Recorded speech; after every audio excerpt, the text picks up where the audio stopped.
안녕하세요 여러분. 12월 20일 월요일 매일 기도회 시작하기로 하겠습니다.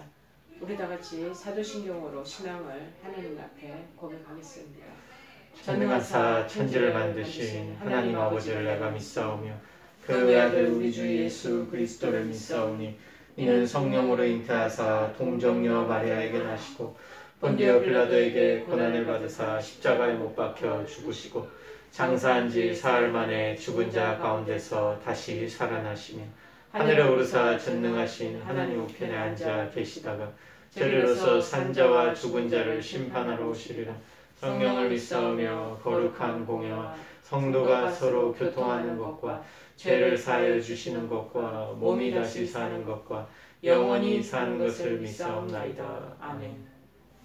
오늘 하나님께서 저희들에게서 주시는 말씀은 신약성경 빌립보서 말씀을 보시겠습니다. 빌립보서 4장 10절에서 13절 말씀입니다. 빌립보서 4장 10절에서 13절 말씀입니다. 페이지수는 322쪽에 있습니다. 322쪽 빌립보서 4장 10절에서 13절입니다. 다 찾으셨으니 제가 봉독해 드리겠습니다. 내가 주 안에서 크게 기뻐함은 너희가 나를 생각하던 것이 이제 다시 싹이 나미니 너희가 또한 이를 위하여 생각은 하였으나 기회가 없었느니라. 내가 궁핍함으로 말하는 것이 아니니라. 어떠한 형편이든지 나는 자족하기를 배웠노니 나는 비천에 처할 줄도 알고 풍부에 처할 줄도 알아. 모든 일 곧 배부름과 배고픔과 풍부와 궁핍에도 처할 줄 아는 일체의 비결을 배웠노라. 내게 능력 주시는 자 안에서 내가 모든 것을 할 수 있느니라. 아멘. 오늘 힘이 곧 생명입니다. 힘이 곧 생명입니다. 라는 말씀입니다. 세상의 모든 것은 다 힘을 필요로 합니다. 힘이 곧 생명이라는 건 오늘 제목같이 다 그렇게 말할 수 있겠죠. 오늘 본문에서도 사도 바울은 하나님은 내게 능력 주시는 자다. 즉 나에게 힘을 주시는 자다. 즉 나에게 생명을 주시는 자라고 굳게 믿고 지금 고백하고 있지 않겠습니까? 저도 마찬가지 이 바울의 고백 위에 저도 서기를 원합니다. 20세기에 영국이 난 강해 설교가 아주 유명한 분이 계십니다. 로이드 존스 목사님. 이 목사님은 이 부분을 강해할 때 이 내게 능력 주시는 자다. 영적 수혈이라는 표현을 사용하셔서 저도 참 감동 있게 이 책자를 강의를 읽은 적이 있습니다. 우리는 예수님의 능력을 공급받아서 예수님의 그 생명을 공급받는다는 거죠. 즉 그 힘을 공급받아서 이 여러분의 인생의 길을 밟아가야 될 줄을 믿습니다. 치료의 여정도 마찬가지입니다. 하나님 주시는 힘, 하나님 주시는 생명력, 하나님 주시는 그 능력, 그것을 공급받아서 치료도 해나가시고 인생도 걸어가시고 삶의 여정도 우리가 헤쳐나가야 될 것입니다. 그래야지만 이 세상을 멋지고 아름답게 살아갈 수가 있는 것이죠. 예를 들어서 집에 수돗물이 안 나오는 이유가 있지 않습니까? 수원지에서 공급을 중단했을 때 자연적으로 집에 수도꼭지 수돗물이 딱 잠겨서 물이 안 나오죠. 또 하나는 내 집에 수도꼭지를 열어놓지 않았을 때입니다. 자, 얼마 전에 며칠 전에 일입니다. 우리 목사님이 그 핸드폰을 연결했는데 그때 마침이 아니고 오랫동안 그 연결되어 있던 전선이 헐겨워 있었어. 헐겨워 있어가지고 그때 이 헐겨워진 그 약간 정말 표피가 다 껍질이 벗겨졌더라고요. 너무 낡고 오래돼서 이게 전선이 안 들어오는구나 해서 불이 났게 그 전선 연결할 거 사러서 다이소로 가시고 사가지고 온 적이 있습니다. 그런데 또 연결해도 또 새로운 거 사가지고 해도 또 전기 충전된 불이 안 들어오는 거예요. 그래서 또 이게 맞지가 않나 싶어서 또 그것을 바꾸러 가려고 그것도 바꾸러 가셨어요.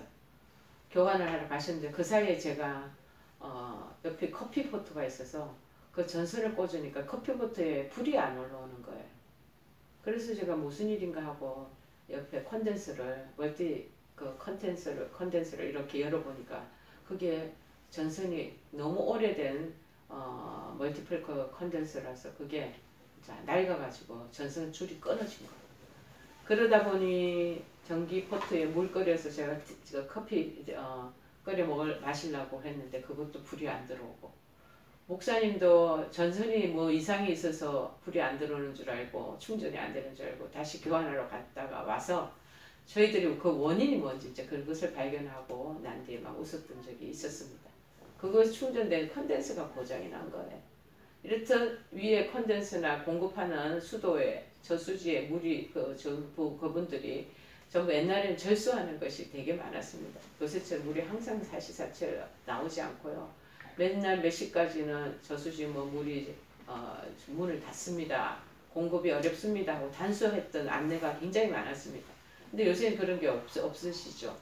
그러다 보니까는 공급하는 수돗물을 미리 받아놓고 목탕의 물에다 욕조에다 받아놓기도 하고 빨래하고 이러느라고, 그렇지 않으면 우리 여러 가지 바켓츠라고 그러죠. 바켓츠 거기에다 플라스틱에다 다 물을 양동이에다 몇 개씩 받아놓고, 그리고 밥쌀을 씻기도 하고 국도 끓이기도 하고 음식물 장만할 때 사용하기도 하고 그랬던 것이 생각이 납니다. 자, 그런데 이 수도꼭지를 수돗물이 안 나오는 이제 수원지에서 공급 중단했을 때하고, 두 번째가 뭐냐, 집에 그 밑에 수도꼭지를 열어놓지 않았을 때, 그럴 때 그 딱 잠김 현상 때문에 우리 수도에 물을 공급받지를 못하는 거죠. 오늘 우리가 크리스천이면서도 그거 능력의 삶을 살아야 되는데 살지 못하고, 어쩌면은 난 크리스천 같기도 하고 믿음의 사람이나 세상 사람이나 별 바가 없는 그런 삶을 살아가고 있다는 것입니다. 왜냐? 능력의 주님을 모르기 때문에 그렇다. 그분을 진정으로 믿고 의지하고 신뢰하지 않기 때문이라는 것이죠. 인간은요, 혼자의 능력으로는 아무것도 할 수 없는 약한 존재임을 깨달을 때가 이때입니다. 반드시 또 그런 깨달을 때가 오는 것입니다. 하나님 없이는 우리는 성공할 수 없습니다. 지금은 성공했을지 모릅니다. 그러나 언젠가는 실패하며 인간의 한계를 느끼면서 이 세상을 불행하게 마치게 되는 것입니다. 또한 하나님을 믿으면서도 기도하지 않고 말씀에 순종하지 않으며 사는 그리스도인이 있죠. 이들은 주님의 능력과 은혜를 주시는 데도 그것을 자신의 잘못된 신앙으로 누리지 못하게 되는 것입니다. 저희들이 매주 2주 있다가 점심때마다 우리 신우의 몇몇 요인들이, 교수님들이 오늘 많이 모이셨는데, 수요일마다 목요일마다 모이시는데, 그 교수님들 와서 늘 힘을 얻는다고, 기도하면서 생명의 그 은총을 경험한다고 얘기해요. 또 기도했던 제목들이 응답받을 때 또 그것을 또 증거하시면 우리 함께 기뻐하며 기쁨에 동참할 때 얼마나 그 은혜가 넘치는지 알 수 없습니다. 자, 마치 우리가 물이 자신의 집안까지 들어와 있음에도 수도꼭지를 틀지 않아서 물을 쓰지 못하는 것 같이, 내가 크리스찬이고 하나님 능력을 힘없는 자임에서도 불구하고 우리가 그 영적인 그 수도꼭지를 틀지 않아가지고 물이 안 나오고 메말라 버리고 그렇게 근근하게 살아가고 있지는 않습니까? 능력의 주님, 힘의 원천이신 주님을 의지하는 것을 필요로 합니다. 인간은 각기 보잘것없는 존재임에도 아주 교만하게 사는 사람이 있습니다. 반면에 바울사도는 능력 있고 힘 있는 삶을 살아가고 있지만 그 능력이 자신의 것이 아니라 하나님에게 온다는 사실을 고백하면서 겸손하게 살고 있는 거죠. 우리 또한 아무것도 아니면서 교만한 인생을 살고 있지는 않은지 우리가 스스로를 돌아보며, 그리고 겸손해져서 능력과 축복의 인생을 살아가는 우리 여정이 되기를 바랍니다. 여러분, 학생은 하나님 능력을 받아서 열심히 공부하면 되겠죠. 사업가는 어떻습니까? 하나님 능력을 받아서 열심히 사업에 노력하면 되지 않겠습니까? 교회의 부흥도 마찬가지입니다. 하나님이 하시는 일이지만 무엇보다도 우리가 열심히 전도하며 애쓸 때 교회의 부흥도 일어나지 않겠습니까? 하나님이 다 하실 거라 생각하고 또 두 손 두 발 다 내려놓고 그냥 감나무 밑에 감이 떨어지기만을 기다리는 그런 존재가 또 되어서는 아니겠죠. 우리 인생의 행복도 하나님 능력을 받아서, 그리고 내가 창조하고 개척해 나가야 하는 것입니다. 삶의 방법이 다르죠.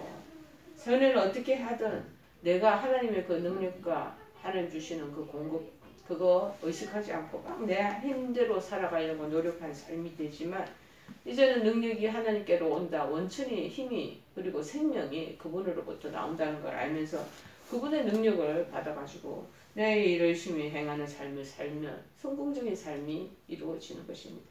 베드로후서 3장 13절에 말합니다. 우리는 그의 약속하신 대로 의에 거하는 바 새하늘과 새 땅을 바라보노라. 예수님 십자가만 바라보는 것이 아니라 조금 더 확장을 하면 새하늘과 새 땅을 바라본다는 거예요. 지금 현시적인 거 그것이 아니고 정말 저 천국에 있는 하나님의 예비해 놓으신 우리를 향하여 만들어 놓으신 가나안 땅 그곳을 우리가 또 바라보며 현재를 또 살아나가야 된다라고 얘기하는 것이죠. 이것이 참 기독교 신앙의 모습입니다. 그런데 변질된 복음은 어떤 것인 줄 아세요? 저쪽에 거는 별로 상관을 안 해요. 이쪽에 있는 땅에 있는 것들만 잘 되기를 세상에서 잘 될 것, 세상 것을 자꾸 쳐다보는 것이 한때 우리나라에 바라봄의 법칙이라는 것들이 유행한 적이 있었습니다. 세상 것을 바라보고 그 바라보고 소원한 대로 된다. 그런 변질된 복음이 한때 유행했던 적이 있은 것을 기억합니다. 그것은 굉장히 좁은 시각입니다. 인간적인 관점입니다. 인간이 가지고 있는 그 제한된 우물 안에 그 개구리처럼 그 우물 안을 바라보는 좁은 시각인 것이죠. 자, 그러나 십자가의 주님을 바라보고 그 향후를 바라보고 살아야 된다는 것입니다. 지금 현재만 바라보고 있는 것이 아니고 미래적인 그날과 그때를 바라보고 그 세계를 바라보며 살면 이 두 가지 세계를 통합적으로 이루면서 마음에 가슴에 큰 우리가 확장을 경험하며 살아갈 수 있다는 것입니다. 자, 요한계시록 21장 1절에 이렇게 기록하고 있습니다. 또 이 일 후에 내가 보니 자꾸 봐야 되는 거예요. 이 땅을 보면 땅밖에 안 보여. 저것을 자꾸 바라봐야 되는 것이죠. 하늘에 열린 문이 있다. 계시록 4장 1절에는 말합니다. 예, 21장 1절, 4장 1절에 또 내가 새하늘과 새 땅을 바라보니 그렇게 말해요. 우리는 인생을 살면서 실망과 좌절을 겪는 일이 얼마나 많이 있습니까? 자, 그러고 난 뒤에 정말 내가 실패하고 그 다음에 모든 것에 시행착오의 결과가 참담하게 되면은 자, 우리가 깨닫는 것 모든 일을 하나님 안에서 이루어져야 한다는 깨달음을 얻게 되는 것입니다. 예수님이 담당하실 십자가의 고난의 의미도 우리가 하나님 안에서 찾을 수 있습니다. 예수님의 십자가 고난은 우리가 상상하는 것보다 훨씬 더 극심했던 것입니다. 그런데 그게 전부가 아니었어. 예수님의 전 생애가 어찌 보면 33년도에 성육신 하시면서 이 땅에 사시는 생활의 전체가 아마도 고난이 아니었을까. 성경 여러 복음서를 보면 느낄 수가 있죠. 태어나실 때부터 어디서 태어나셨어요? 오두막집, 아주 외양간, 거기에서 태어나지 않았습니까? 지금 우리가 성탄절을 점점 맞이하게 되는데 마찬가지 빈곤이라는 고난을 마주했잖아요. 자, 그리고 그 속에서 또 헤롯 왕의 탄압을 피해서 어머니와 함께 피난하는 피난민 신세가 되었습니다. 가족들은 물론 가장 가까운 나중에 제자들이 오해하고 나중 배신을 반복하는 그 슬픔을 또 겪으시잖아요. 또 랍비로스는 쉴 새 없이 괴롭히는 종교 지도자들에게 시달리고 또 집도 없으셨어요. 우리가 뭐 집이 하나 있어야 된다고 아파트 지금 얼마나 사람들이 살고 싶어서 여기저기 발부동을 칩니까? 그런데 집도 없이 떠도는 그런 어려움을 당하셨어요. 예수님 저 자체의 삶이 고난과 순환이었어요. 자, 그런데 성경은 고난으로 그리고 간용적으로는 순환으로 그래서 예수님이 십자가에서 당하신 그 고난을 총체적으로 순환이다 이렇게 얘기하고 있지 않겠습니까? 미국에 영향력 있는 방송인이자 설교자가 계시는데 스티븐 브라운이라는 분이 계셔요. 예수님이 십자가 고난을 크게 세 가지로 해석하셨어요. 첫째가 뭐냐? 예수님은 순종하기 위해서 고난을 당하셨다. 예수님은 겟세마네 동산에서 이미 자신의 뜻을 다 버리시고 인간적인 거, 전적인 하나님을 신뢰하는 신뢰 속에서 주어진 상황을 다 받아들이셨다. 둘째는 뭐냐? 예수님은 상처를 입고 고통당하지만 하나님에 의해 사용되리라는 것을 아셨다는 것. 그래서 번민과 아픔이 무엇인가를 모를 때가 더 많지만 우리도 그 과정이 하나님의 계획 속에 있다라는 것을 깨닫고 있어야 된다라고 우리에게 큰 관점을 열어주고 있습니다. 셋째는 뭐냐? 그러나 예수님은 하나님은 선하신 분이요 사랑하시는 분이라는 확신 속에서 고난을 당하셨다는 것. 사랑하는 아버지가 기도를 들으시고 격려하며 지원하고 계시다는 것을 의심치 않고 믿었다는 거예요. 자, 그렇기에 인생이 힘겨울수록 우리에게는 힘이 되신 예수님을 바라봐야 하는 이유가 여기에 있다라는 것입니다. 예수님은 지금 이 순간에도 우리의 지금 질병과 다투하고 계시고 고난 속에 이 여러 가지 치료 여정을 밟아나가고 계시고 이 역경 속을 거뜬히 이겨 나갈 수 있도록 응원하고 계신다는 것을 여러분 잊어버리지 마시기를 바랍니다. 바라보는 자에게는 하나님께서 무한한 힘과 생명을 부어주시고 공급하여 주신다는 것입니다. 그래서 시편 42편 5절에 말하자면 내 영혼아 네가 어찌하여 낭망하며 어찌하여 내 속에서 불안하여 하는고 너는 하나님을 바라라. 그 얼굴에 도우심을 인하여 내가 오히려 찬송하리로다. 이렇게 말씀하고 있습니다. 오늘 본문 말씀 통해서 우리가 분명히 배울 점이 있습니다. 첫째는 뭐냐? 사도 바울이 고백한 것은 어떤 형편에 처하든지 자족하라는 것이고, 둘째는 능력 주시는 예수님 안에서 이 상황을 잘 극복할 수 있다라는 것, 이 두 가지 사실을 잊어버리지 말아라 하고 우리에게 권고하고 계시는 것입니다. 우리 인생은 하나님이 살아주는 인생이 아니라는 것입니다. 우리가 힘이신 하나님께 능력을 받아서 하나님 사명을 감당하게 되고, 또 그 능력을 받아서 어떤 처지에도 어떤 입장에 우리가 곤란에 처할 때도 일체의 비결을 배워서 아름다운 삶을 살아낼 수 있다는 것을 우리에게 교훈하고 계시는 것입니다. 여러분, 예수님께서 십자가 고난 당하실 때 그 하나님 안에서 십자가를 부끄러워하지 않으셨던 것처럼 우리도 질병과 이 여러 가지 어려움에 부대끼도 그리고 있을수록 절망하지 않도록 우리를 해주신다라고 얘기하고 계십니다. 힘들어하는 나를 응원하고 계신 예수님을 계속 바라보시면서 치료받는 기간에도 주님의 힘과 능력을 공급받고 잘 견뎌내서 마침내 회복하시고 케어되시는 여러분 되시기를 간절히 축원해 드립니다. 우리 찬송가 545장 찬양하시겠습니다. 이 눈에 아무 증거 아니 배어도 믿음만을 가지고서 늘 걸으며 이 귀에 아무 소리 아니 들려도 하나님의 약속 위에 서리라. 걸어가세 믿음 위에 서서 나가세 의심 버리고 걸어가세 믿음 위에 서서 눈과 귀에 아무 증거 없어도 이 눈이 보기에는 어떠하든지 이미 얻은 증거대로 늘 믿으며 이 맘에 의심 없이 살아갈 때에 우리 소원 주 안에서 이루리.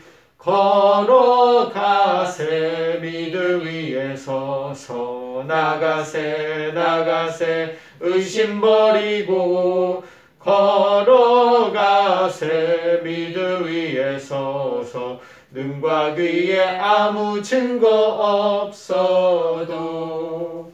우리 다 같이 주기도문으로 이 기도를 마치겠습니다. 하늘이신 우리 아버지여, 이름이 거룩히 여김을 받으시오며 나라의 마옵시며 뜻이 하늘에서 이룬 것 같이 땅에서도 이루어지이다. 오늘날 우리에게 일용할 양식을 주옵시고 우리가 우리에게 죄 지은 자를 사하여 준 것 같이 우리의 죄를 사하여 주옵시고 우리를 시험에 들게 하지 마옵시고 다만 악에서 구하옵소서. 대개 나라와 권세와 영광이 아버지께 영원히 있사옵나이다. 아멘.